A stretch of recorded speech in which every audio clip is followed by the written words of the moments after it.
Bismillahirrahmanirrahim. Assalamualaikum warahmatullahi wabarakatuh. Salam sejahtera untuk kita semua. Halo teman-teman, bagaimana kabarnya hari ini? Saya harap teman-teman dalam keadaan sehat. Oke, hari ini kita bertemu lagi di mata kuliah hukum acara peradilan tata usaha negara di pertemuan ketiga, yang mana kita akan membahas tentang kewenangan peradilan tata usaha negara. Sebelum kita masuk ke materi, saya menyajikan sebuah berita tentang PT UN itu sendiri. Nanti silahkan teman-teman mendengarkan dan mencermati berita apa sih yang akan saya tampilkan. Ya, sementara itu pemirsa, Pengadilan Tata Usaha Negara atau PT UN Jakarta menolak gugatan yang dilayangkan PDIP terhadap keputusan KPU tentang penetapan hasil pemilu presiden, wakil presiden, anggota DPR RI dan anggota DPD, serta anggota DPRD dan DPRK. Putusan ini keluar setelah tertunda selama 2 minggu. Putusan ini dibacakan dalam sidang elektronik. Hasil putusan majelis hakim dimuat dalam laman website resmi dari PT UN Jakarta. Dalam putusan itu, majelis hakim membebankan biaya perkara kepada pihak penggugat. Oke teman-teman, tolong ditahan dulu argumentasi teman-teman. Nanti silahkan argumentasinya dituangkan di akhir pertemuan kita hari ini.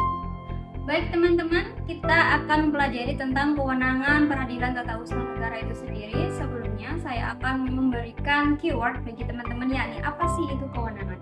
Kewenangan menurut Hans Kelsen adalah hak yang diberikan kepada organ negara atau pejabat publik untuk membuat keputusan yang sah menurut hukum berdasarkan legitimasi yang diberikan oleh sistem hukum yang berlaku.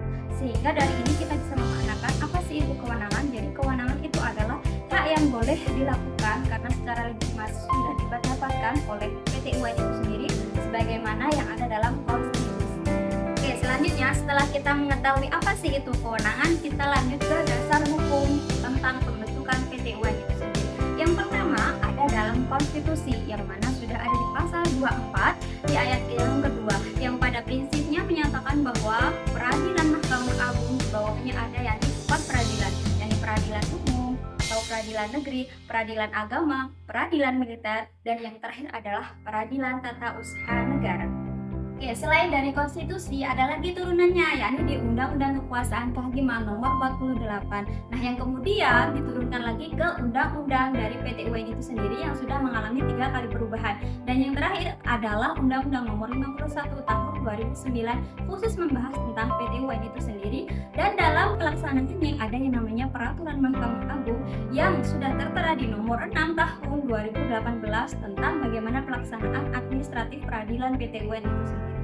Apa sih sebenarnya kewenangan dari PT UN itu secara implisit?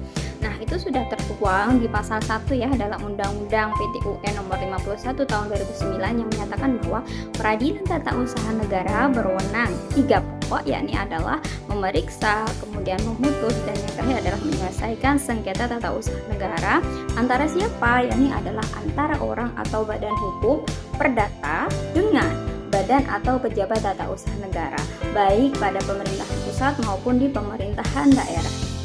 Peradilan tata usaha negara itu tidak berwenang mengadili beberapa sengketa. Yang pertama itu adalah tentang keputusan tata usaha negara yang bersifat umum. Misalkan nih aturan atau kebijakan baik dari pemerintah daerah maupun pemerintah pusat. Kemudian yang kedua adalah keputusan tata usaha negara yang menyangkut tentang pertahanan dan keamanan negara. Ini juga termasuk KTUN yang memang tidak bisa diputus oleh PT UN. Dan yang ketiga adalah keputusan tata usaha negara yang bersifat internal dalam pemerintahan.